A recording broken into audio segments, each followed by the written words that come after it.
Welcome to On the Middle East, the podcast of the award-winning media service Al Monitor, where each week we talk with the decision makers and thought leaders who are making the news and shaping the trends in the Middle East. I'm Andrew Parasiliti, president of Al Monitor, and this week our guest is His Excellency Sayyid Badr bin Hamad bin Hamud Albusaidi, the Foreign Minister of the Sultanate of Oman. Sayyid Badr was appointed Foreign Minister in August 2020 after a distinguished 30-year career in Oman's foreign service, including as ambassador, undersecretary, and from 2007 to 2020 as Secretary General with the rank of Minister. Among his many accomplishments, Sayyid Badr led the negotiations with the United States concerning labor law issues, which began in 1993 and subsequently led to Omani membership in the World Trade Organization in 2000 and to a U.S.-Omani free trade agreement in 2006. He also established an Office for Political Analysis in the Foreign Ministry to provide systemic assessment and policy analysis of key international and regional issues. Sayyid Badr is a master's degree graduate from Oxford University in politics, philosophy, and economics, and has given priority in his personal and professional life to the promotion of human rights, cultural diplomacy, tolerance, and mutual understanding, and the advancement of women in public life. A few quick facts about Oman. It is a country of more than 5 million people, situated on the southeastern coast of the Arabian Peninsula, bordering the UAE, Yemen, and Saudi Arabia, and with maritime borders with Iran and Pakistan. Oman is a founding member of the Gulf Cooperation Council and a member of the Arab League, the Organization of Islamic Cooperation, the UN, and all the leading international organizations. The U.S. and Oman have had a relationship by treaty since 1833, including the free trade agreement that we mentioned earlier. Oman has been instrumental and respected internationally as a facilitator of regional diplomacy, including with Iran, and was the location of the early U.S.-Iran back-channel meetings, which eventually led to the Iran nuclear deal in 2015. Given Oman's critical role in regional diplomacy and all that's happening in Oman and the Middle East, I am delighted to welcome our guest, Foreign Minister Sayyid Badr Albusaidi, to talk about developments in Oman and the region, and that conversation begins now.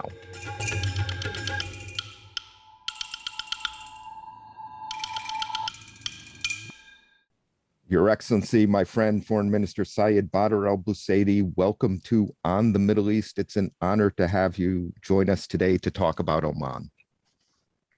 Thank you very much. Thank you, Andrew, for this wonderful invitation. It's been just over 2 years since Sultan Haitham bin Tariq Al Said became Sultan of Oman, replacing the late Sultan Qaboos. Now, these were incredibly big shoes to fill and came on the cusp of the COVID-19 pandemic. But the transition has been smooth and marked by continuity and progress, in addition to the many challenges Oman and all countries are facing. I want to get into foreign policy, but can I begin by asking about the economic progress and priorities under Sultan Haitham? Oman has been praised for its handling of the economy. The economic hit was less than anticipated because of COVID. The country is expected to return to positive GDP growth this year and next. There have been initiatives at government and bureaucratic reform, as well as diversification away from oil, introduction of a value-added tax, the establishment of 2 new government agencies, the Oman Investment Authority to improve management of public assets, and the Energy Development of Oman Agency to manage and finance investments in energy. Can you briefly place these developments in the context of Sultan Haitham's vision for the country and the economy? And what are the priorities and challenges ahead? By all means, look, like all countries over the last 2 years, a great deal of Omani energy and resources have been devoted to dealing really with the COVID-19 pandemic.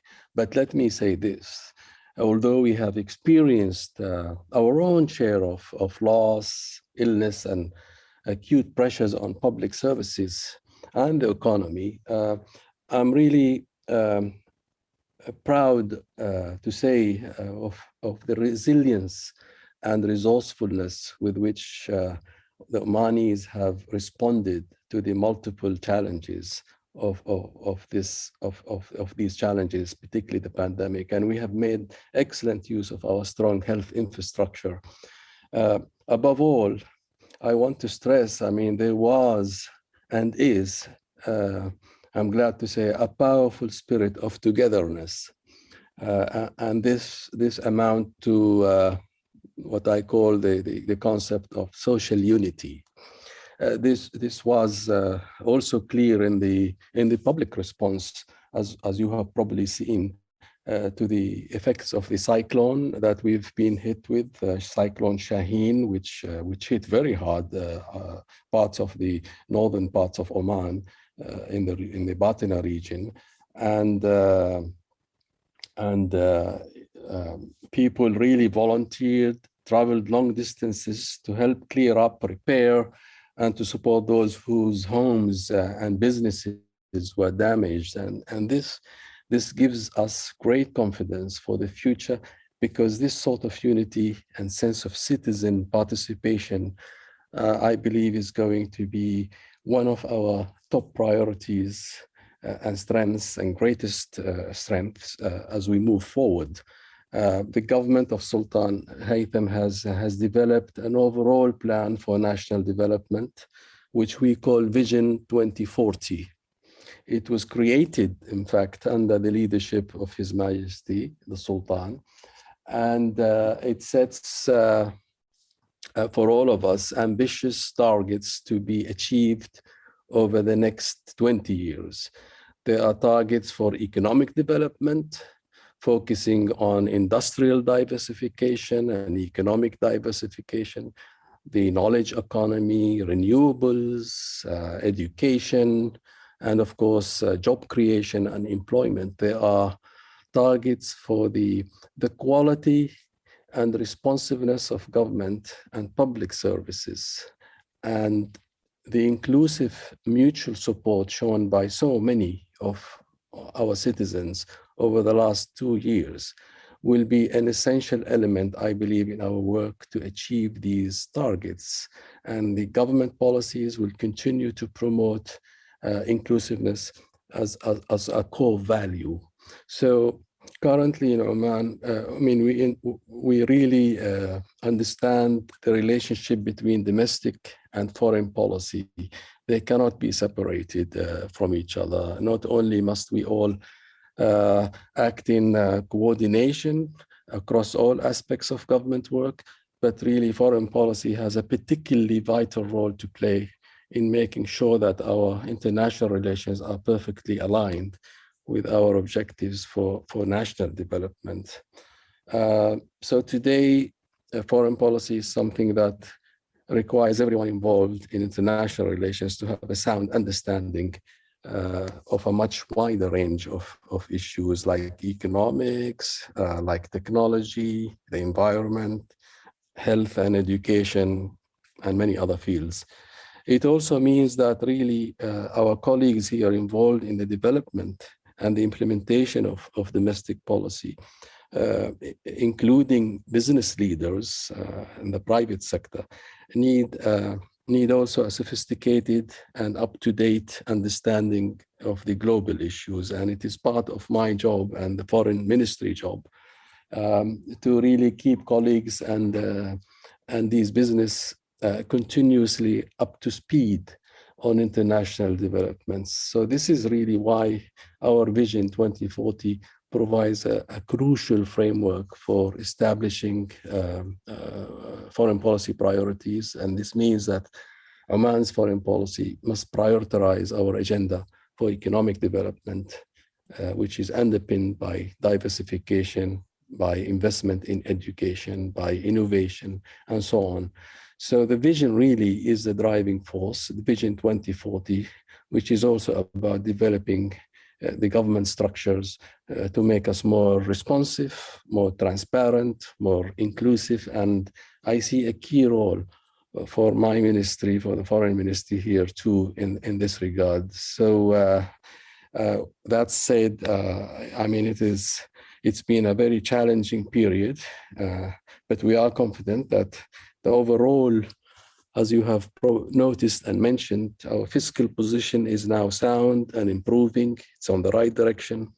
And we have, Oman, recently seen upgrading in the position of international ratings agencies. Our fiscal outlook, according to Moody and Standard & Poor and Fitch, is all showing stable and improving. And this gives us really a solid foundation in order to make real progress towards some of the more perhaps ambitious economic goals we have set ourselves in the vision. So really, we will continue, and His Majesty will continue exploring further economic reforms, with consideration being given to how to eliminate wasteful subsidies, rationalize more the public sector employment, provide an appropriate social safety net, and develop ways for those who enjoy the privileges of relative wealth to make an appropriate contribution to the common good. In this respect, I am very much feeling confident and optimistic that our renewed emphasis on inclusion will contribute to making Oman an even more attractive and more desirable location for foreign business and investments. Thank you for that. Now, let's get into some of the foreign policy issues that Oman and the region are facing. As I mentioned in the introduction, Oman has always been known as a trusted facilitator for diplomacy, including with regard to Iran, and with most countries throughout the region, because you keep good relations with all of the key countries. And it was in Oman that the early back-channel talks took place leading to the Iran nuclear deal. Now, how do you see the Iran nuclear talks that are going on now in Vienna, and what would be your counsel to the parties to those talks, including Iran and the United States? Are you hopeful of an agreement? And if so, do you think Iran can be trusted to abide by a nuclear deal if there is one? Okay, well, let me first say, just going back on the foreign overall, I mean, Oman's foreign policy also contributes to the goals, as I said, to the vision of 2040 in three, let me just summarize it in three key avenues, which will probably understand how I can respond to your Iran question.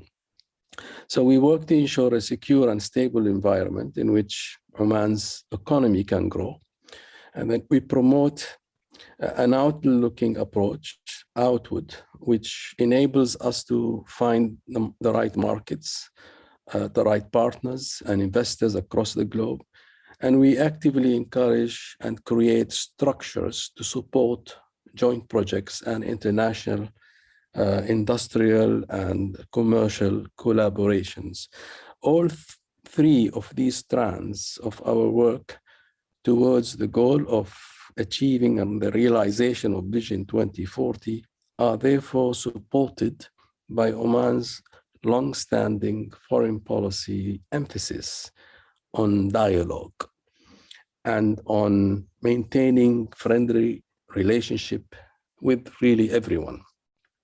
What this means is that we try always to include everyone in all crucial conversations. This is key, a key strand in our foreign policy. And so therefore we really tried not to close any avenues for communication or rejects offers for dialogue. The priority underpins all our key relationships and our approach to the regional issues.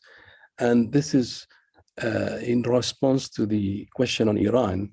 we will always, and we have maintained always an optimistic stance about the ongoing negotiations in Vienna, which aim for the return of the United States to the Joint Comprehensive Plan of Action. We are confident, I believe, that both Iran and the United States wish to reach an agreement.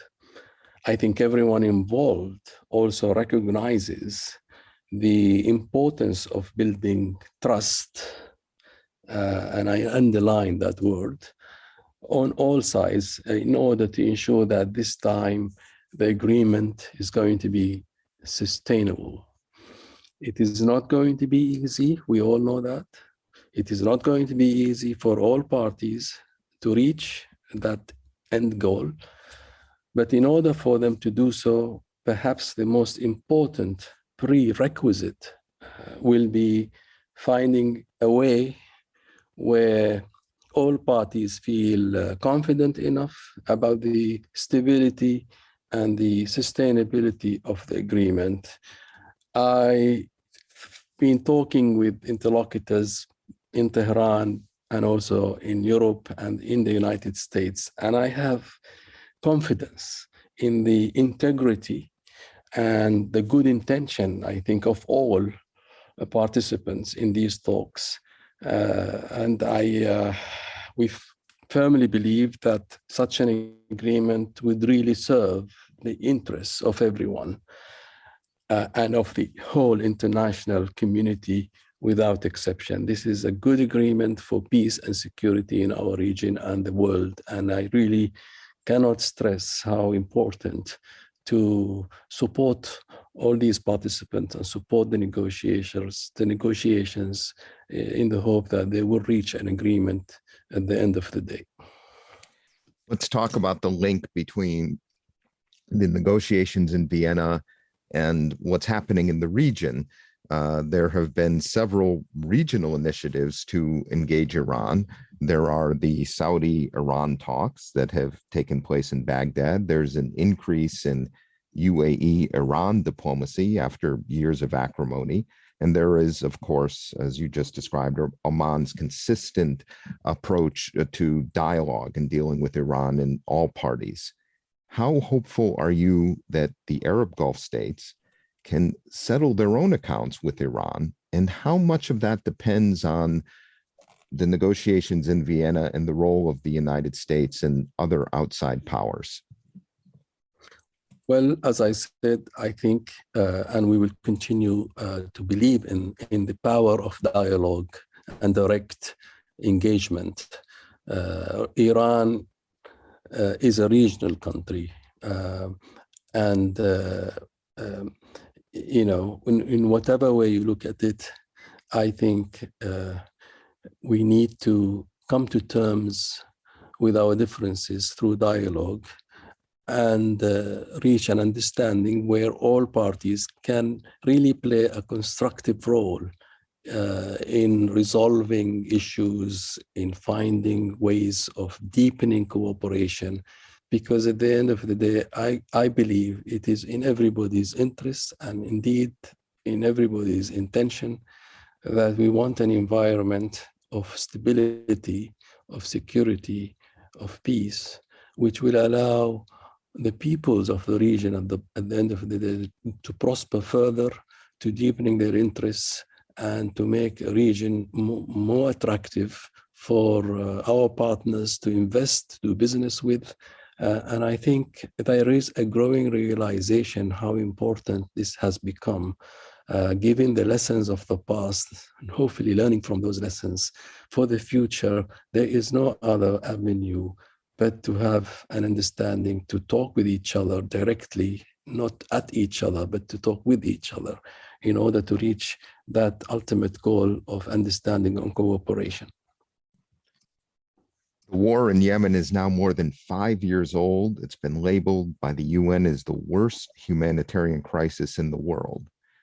There are approximately 30 million people in Yemen. About 46%, according to some estimates, of that population is under 15 years old. Even when this war ends, we have the potential for a chronic failing state.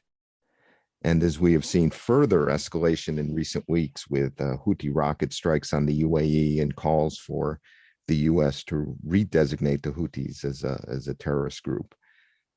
Oman is a neighbor of Yemen. It's played a quiet role in Yemen diplomacy. How do you assess the UN and Biden administration's Yemen diplomacy and peace plans, and what more can and should be done to bring the fighting to a close? Yeah, very important question. It's a very complicated crisis, but the bottom line is that this Yemeni problem needs ultimately a Yemeni solution. Our role is to help facilitate that, help that to happen. It's taken far long, unfortunately, and took away so much resources and lives, along these 7 or 8 years. As a first priority, I believe there is a really urgent need to see a full ceasefire in place, because that would allow Yemen, would allow all the parties involved in this conflict, as well as all the friends of Yemen, to start at least the task of repairing the incalculable humanitarian damage that has been done. And on a political level, we continue to feel that there has been just too much emphasis on the role of external parties. We know that, for example, Saudi Arabia seeks an end to the conflict, an end to its involvement, and we think that Iran's support for the Houthis is perhaps real, but really often overstated. As I said, Yemen needs a Yemeni, led by a Yemeni set of factors to reach a solution, and we can help in that. This current escalation, as we have seen in recent days, has been deeply distressing, and we have really condemned it. And Oman stands strong with the United States and with the United Nations and with our neighbors in calling for de-escalation of these recent developments. Attacks on civilians and non-military targets have been a consistent and disturbing feature of this conflict, and we urge everyone, all parties, to exercise restraint and go back to a sense of calm and go back to exploring avenues for dialogue and negotiations so we can all come together to bring an end to this war. Should the Houthis be redesignated by the United States as a terrorist organization? The Houthis are an important component of the solution eventually, and they need to be engaged and recognized as an important component like other components in Yemen, because we want them to be part of the solution. I mean, they are there. We just cannot isolate them and designate them in a way that might really undermine what we're all trying to do in bringing them to the negotiating table and finding the solutions to the reason why we have this conflict in the first place. So I think it will be a mistake to just look at the, the symptoms and the effects. We want to address the reasons, and that can only be done by engaging all parties, including the Houthis, which are important players, to find solutions to this conflict which really has taken so much resources and so much lives. And I think it's in everyone's interest to really focus their energy in finding now solutions through dialogue, through negotiations, under an environment of calm and maybe an environment of ceasefire, as I said before, I think, isolating any party or designating them in that category is probably not very helpful. It's not going to really, I think, bring what we all want to see, an end to this conflict. There's been talk, rumor for some time that Oman could be among the next Arab countries to join the Abraham Accords. Is this a possibility? And under what conditions would Oman be willing to take that step? Well, Andrew, let me first emphasize that the most serious division and source of tension in the region is the unresolved issue of Palestine. I think that is a known fact. No one can disagree with that. Now, the continuing failure to find a final just peace and a peaceful resolution to this Palestinian issue has really exposed the region and all the people living in it to enduring instability. And although it is, perhaps, I agree, it is not the root cause of all conflicts, but it is a major and a central contributing factor in numerous cases that our region has been struggling with. Oman has always supported genuine bilateral and multilateral efforts to find a solution, including taking really a pioneering initiatives in opening a trade office in Israel back in the 1990s. So dealing and engaging with Israel is nothing new. We've tried it before, and we were pioneers in this regard. Multilaterally, if I may say, and if I may just point to the success story of the Middle East Desalination Research Center, which we continue to host in Oman, as an institution which was founded within the multilateral phase of the Madrid peace process, demonstrates that really concrete and pragmatic actions targeted at kind of specific shared problems can foster mutual understanding and cooperation. So while bilateral relations are welcome, are always welcome, we should remain mindful of the strategic importance to see progress on the two-state solution that the whole world is calling for. This is the best way to make a real and a lasting peace, and indeed to develop full normalization of relations with the State of Israel.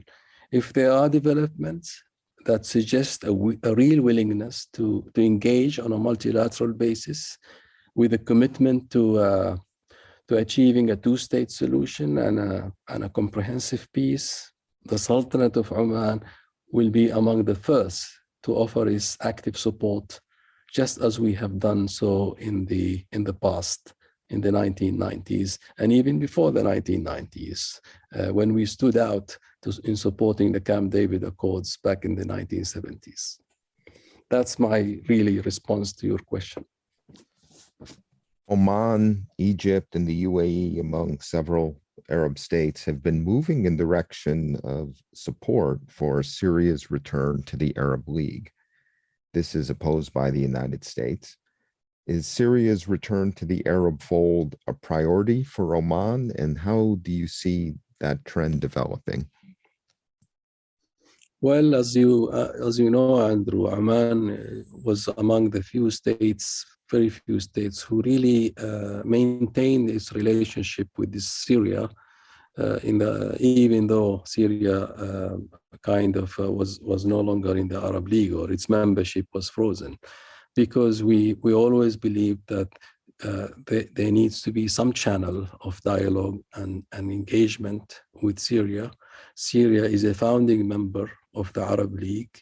It's a crucial player, and I think bringing it back to the fold is becoming increasingly more and more increasingly a concept that ought to be embraced, because I think we can help that country in finding a solution to the problems by engagement, by inclusivity, not by isolation. We have seen over the years now that we have really hardly managed to achieve any progress by isolating Syria and the Syrian regime. I think engagement is probably more promising to bringing about a solution to the crisis in Syria, and encouraging them to really reconciliate with all the other various parties on the Syrian scene to find and to forge a Syrian solution to that problem, and forge a future for that important country, an important Arab country in the Arab League. It was a year ago that the Al Ula summit was held, which led to blockading GCC countries and Egypt to restore ties with Qatar. Oman and Kuwait were vital to this reconciliation. Can you comment on developments over the past year among the states? Are the wounds healing as you hoped and expected? I believe, and I'm pleased that the GCC post Al Ula summit is moving ahead in the right direction, and continues, I believe, to restore relations between its members. And we are really deeply appreciative of the efforts made by Kuwait and by others and all parties in this context. And they are now, we are meeting more regularly. We're back to, on all levels. The summits have continued to convene. Let me be realistic. We're not there yet. There's still more work that needs to be conducted to fully restore the relationship. And I think we continue to support the relationships between Qatar and all the other countries that were involved in this. And the visit of His Majesty the Sultan to Saudi Arabia was particularly an important really development, and it signaled again a strong message to foster more relationships between the neighbors, important neighbors. And I think it really sends the right signals to the people of the GCC that business is progressing, and there's a potential for growth for all of us, for the people to benefit from. And we're very pleased with the developments vis-a-vis Saudi-Omani relationship.